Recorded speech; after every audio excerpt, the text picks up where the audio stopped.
Assalamualaikum warahmatullahi wabarakatuh. Apa khabar semua? Harap semuanya sihat. Hari ini kita dapat kabar gembira. Walaupun belum disahkan, kabarnya saudara kita, Perdana Menteri Tan Sri Muhyiddin Yassin telah pun menghantar surat peletakan jawatannya sebagai Perdana Menteri. Jadi kalau dia dah letak jawatan dia, maknanya terserah kepada yang di Pertuan Agong. Kenapa dia letak jawatan mengejut? Wahai semalam dah berjumpa dengan ketua-ketua parti. Sebabnya ialah dia terikat dengan janjinya untuk melaksanakan undi percaya ataupun keabsahan dia, yang dia mempunyai cukup majoriti di dalam Dewan Rakyat untuk menjadi seorang Perdana Menteri. Apa yang kita tahu dan kita maklum bahawa telah pun dinyatakan 18 hari bulan ini hendak dibuat dengan segera, kerana berapa perkara tunggakan kerja telah berlaku, kerana keabsahan ini telah menjadikan kerajaan ini sebenarnya sudah runtuh, sudah tak valid, tidak punya bidang kuasa lagi, hilang majoriti. Dari itu, untuk melancarkan pentadbiran negara ini, setelah diketahui bahawa pihak kerajaan, iaitu Kerajaan Muhyiddin, hanya berada dalam posisi 105, berbeza dengan pihak pembangkang 115. Dari itu adalah pelik bagi sebuah kerajaan yang secara jelas telah dibuktikan melalui beberapa kenyataan media sosial dan juga hantaran surat rasmi kepada Istana Negara bahawa kerajaan Perikatan Nasional ini atau rangkaian Kerajaan Muhyiddin Yassin ini telah pun kehilangan majoriti. Dari itu, Muhyiddin Yassin kena buat dengan segera, sekurangnya 18 hari bulan Ogos ini. Dari itu, selaku ketua kerajaan dan mempunyai bidang kuasa untuk memanggil sidang khas parlimen, beliau enggan melakukannya kerana sudah pasti dia akan tewas di dalam pengiraan undi ini. Kerana dalam keadaan perang media sosial dengan hantaran-hantaran, sama ada gimmick benar atau tidak, kita tidak tahu.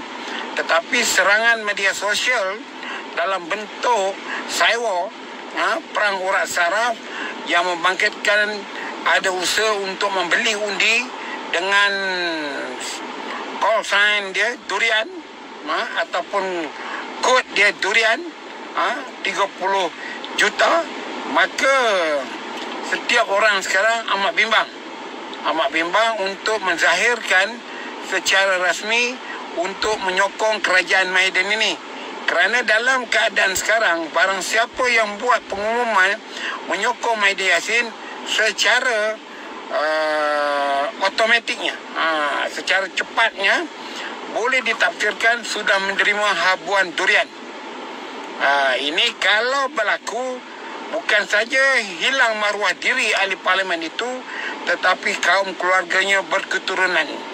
Dari itu saya rasa tidak mungkin ada dalam keadaan survival sekarang kerajaan Muhyiddin ini,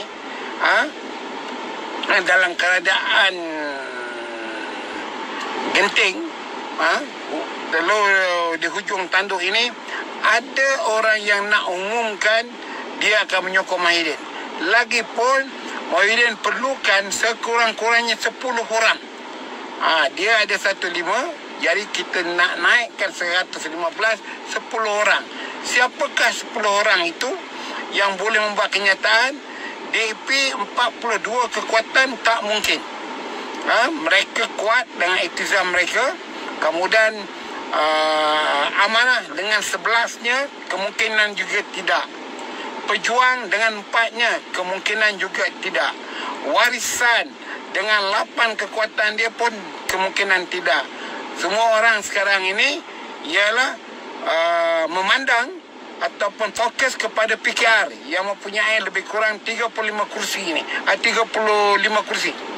Jadi 35 kursi inilah yang sekarang fokus orang yang nak melompat pun daripada PKR.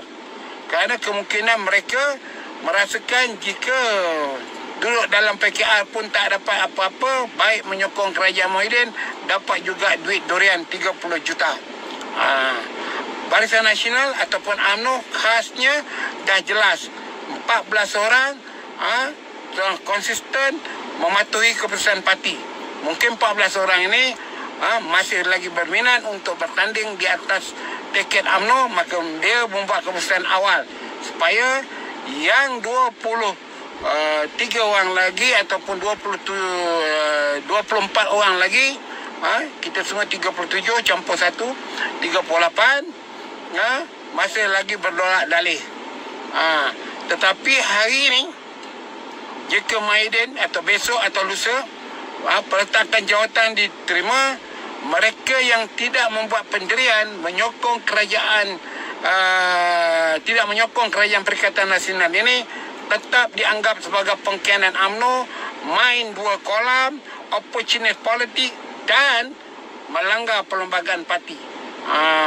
Jadi kena harap-harap hari ini lah hari terakhir sebelum kenyataan rasmi dibuat oleh Perdana Menteri untuk meletakkan jawatan orang-orang UMNO dalam kerajaan, iaitu tim menteri dan timbalan menteri dan penyokong-penyokong lainnya kena membuat pendirian.